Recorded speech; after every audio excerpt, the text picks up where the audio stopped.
My Me Too has lasted 3 years and 9 months. That's 1,362 days. Every day and night, if I fall asleep during the day, I've been targeted by racism, classism, sexism, along with what I've termed irrational gay intolerance. It's the other side of what they purport, intolerance, that has in my case played out as hate crimes and incessant ritual abuse, sexual abuse, cyberbullying, gender-based violence, which is electronics within my body that cause pain, cause electric current, stalking, sodomy, economic oppression. The list goes on and on.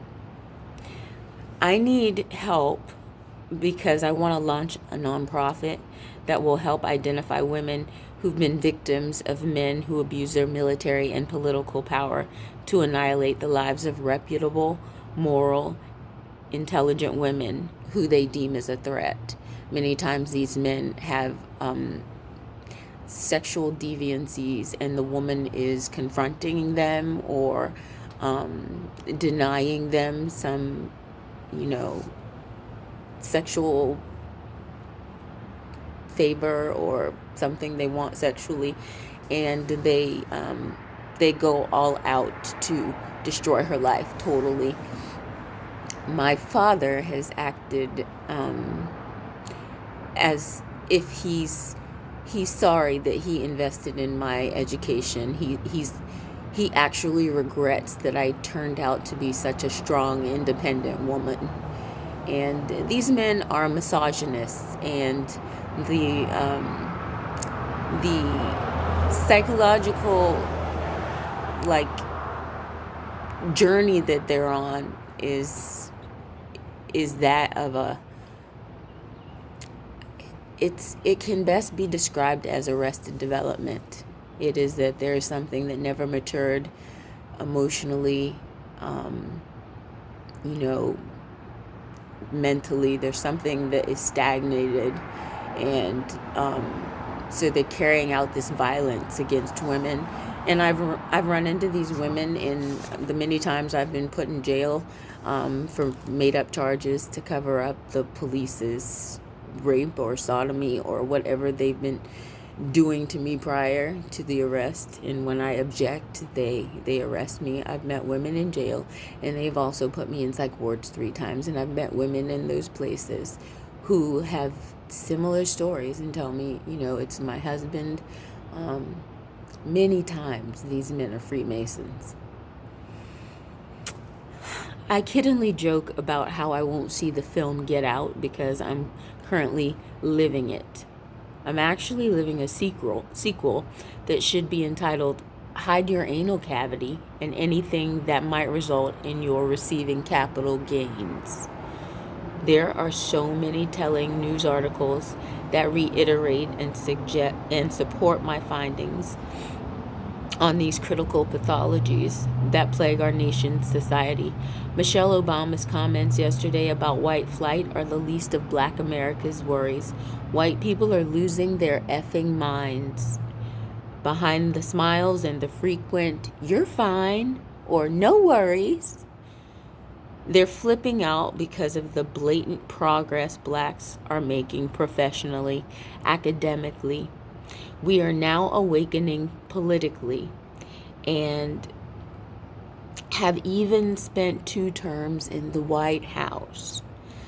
There's always, of course, been the domination in sports of all kinds. But now we're everywhere. News reporting, talk show hosting, running lucrative entrepreneurial endeavors. The dumb jocks aren't so dumb anymore. They are now investing their millions that they earned hooping, and they're becoming business moguls. I'm not a hater. I'm very proud of what my people have accomplished. Black people are amazing in so many unique ways. ways I never appreciated till now in my 40s. I'm aware, and I have the social consciousness necessary to arrest this push toward racial division and instead forge ahead to further Dr. King's vision of racial equality.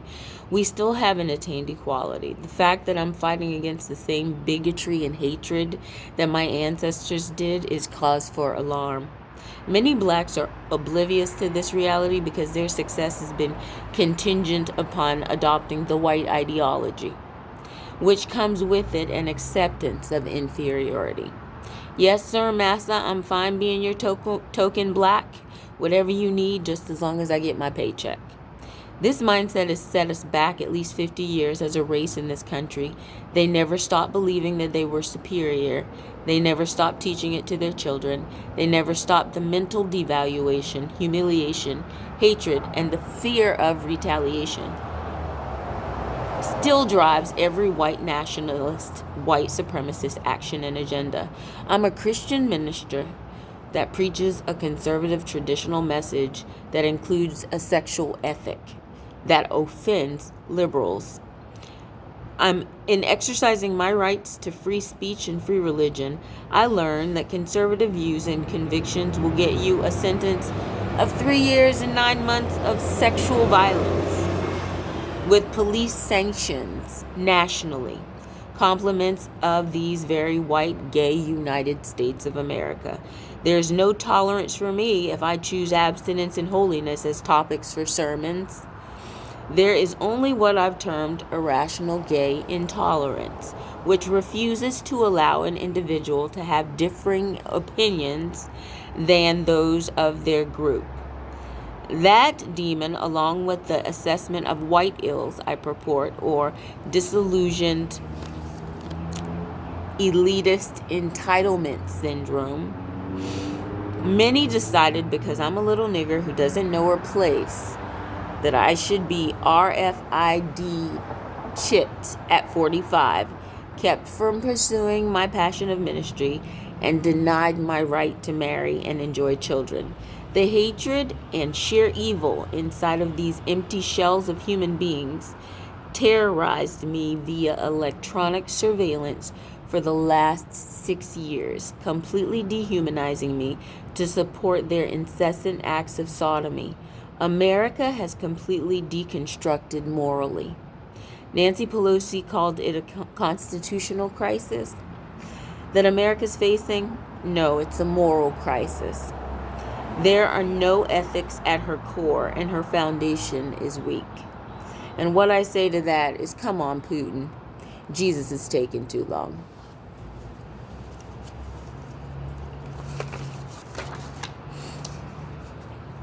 I was RFID microchipped in a vaginal exam in April of 2013 when I enrolled in a second seminary program to study Christian ethics in all spheres of society. As a result, I've been sex trafficked for 3 years and 9 months. That's right. My Me Too has been 1,362 days and nights of being sodomized for not agreeing with the gay agenda. Quite different from Christine Blasey Ford's tragic teenage fondling. The difference is she's white and I'm not. I am what they refer to as the triple threat: black, female, and straight. I'm also a free thinker, much too free for white supremacy. This sex trafficking tactic was racially motivated, and that it's been a way to undermine me as a black woman.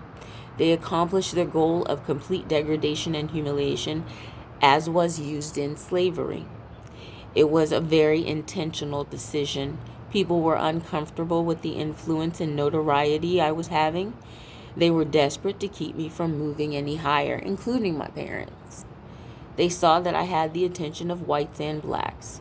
They didn't like how well adjusted I was. I wasn't dysfunctional enough, and I was too green and sexually naive. It's quite clear that I was targeted because I was preaching traditional sexuality, holiness, and the need for sexual ethics in our society. I was telling too much truth and stepping on too many feet. So I opened a door they wanted shut. Their retaliation then was to open the door of pornography and sexual immorality for me, and a lot of it.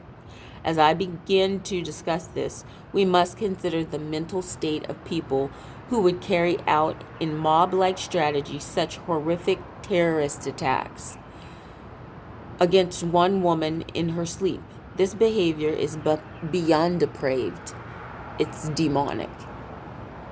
Whites must make a distinction in order to be perceived as superior, upper class, better, stronger, wiser. I make no such distinctions. That has been a problem for many. As appalling as this atrocity is, I have gotten not one person to name it as such. If any emotion is shown, it could be construed as vulnerability.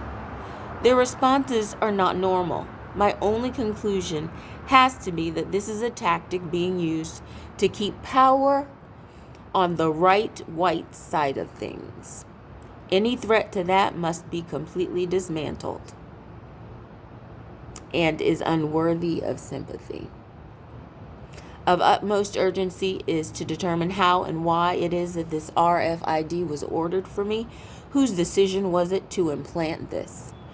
It's been used by racists and gays to enslave every aspect of my life, literally. Police have used it as an electronic cattle prod alongside the GBV, gender-based violence, electric shocks. They are alerted as soon as I enter a city, and immediately I become prey. It's being used as GPS for potential assailants, not only to be able to locate me, but also to put me to sleep from a distance. I've inquired with healthcare professionals as well as attorneys. They all seem afraid to acknowledge its existence. It must have been put there by unethical, illegal means. I want it removed immediately. It is inhumane, white supremacist wickedness. It's been used to surveillance my every move in order to prohibit employment and relationships. They've used it to control and manipulate everything I do and say. I want to use this to awaken the consciousness of this country to the reality of the evil that pervades the hearts of some of its citizens, to show the inadequacy of the church and the need for a surge of God power to destroy agents and agencies of darkness. The Freemasons have been using this to tag children and babies. I want them nullified. I want them non-existent. They're terrorists. Justice must prevail. This won't happen to anyone else. Candida Wiggins, MDiv.